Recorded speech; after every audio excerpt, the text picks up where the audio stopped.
Hello' বন্ধু-বান্ধৱীসকল, মোৰ কৃষ্ণামণি চেনেলটোলৈ সকলোকে স্বাগতম জনাইছোঁ। মই আজি লৈ আহিছোঁ চাহ জনগোষ্ঠীৰ লোকসকলৰ ঝুমুৰ নৃত্য।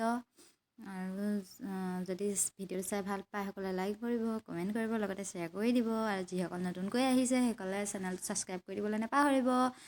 আৰু আহকচোন আজি ভিডিঅ'টোত কিনো আছে চাওঁ। তেওঁলোকৰ যিখিনি নৃত্য মই তাৰে অকণমান আপোনালোকলৈ ক্লিপ কৰি থ'লোঁ, চাওঁ আহক।